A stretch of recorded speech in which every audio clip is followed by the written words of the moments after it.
राज्यभरातील शेतकऱ्यांसाठी आजच्या दिवसभरातील महत्त्वपूर्ण झटपट आणि ठळक बातम्या. शेतकरी मित्रांसाठी अत्यंत महत्त्वपूर्ण निर्णय घेण्यात आला असून नमो शेतकरी योजनेच्या हप्त्याची तारीख सुद्धा शासनाने जाहीर केली आहे व त्यासोबतच कर्जमाफीचा निर्णय सुद्धा मंत्रिमंडळात झाला असून शेतकरी मित्रांनो फक्त तारीख व मंत्रिमंडळातील कर्जमाफीचा निर्णय जाणून घेण्यासाठी फक्त व्हिडिओला शेवटपर्यंत बघत चला.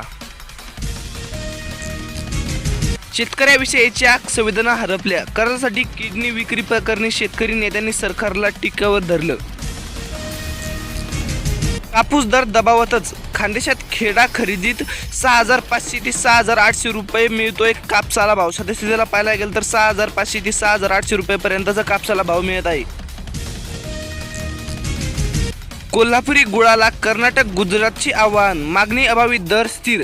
क्विंटलला 4,100 ते 4,200 रुपये इतका मिळतोय दर. नमो शेतकरी युवक कर्जमाफी संबंधीचं महत्त्वपूर्ण असं अपडेट समोर आलेलं असून त्या संबंधीची तारीख सुद्धा शासनाने जाहीर केलेली आहे. ती फक्त पुढे बघणार आहोत त्यामुळे लक्षपूर्वक व्हिडिओ शेवटपर्यंत बघत चला.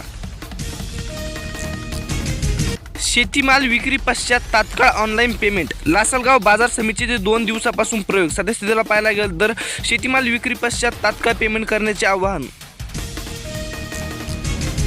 पुणे विभागात रब्बी हंगामातील पेरणी 78% पोहोचली. देशात कांदेबाग केळी लागवड 15,000 हेक्टरने कमी. लागवड पूर्ण. कमी दराने शेतकरी पर्यायी पिकांची पसंती.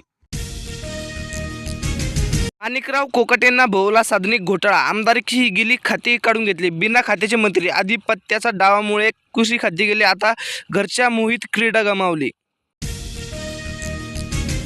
एका आठवड्यात टमाटोचे दर दुप्पट. आवक वाढल्याने गवार, शेवगा, भेंडी तेजीत. वाढण्यासह पालेभाज्याचा दर मात्र घसरले. सध्या पाहायला गेलं तर टमाटोचे दर दुप्पट झाल्याची परिस्थिती.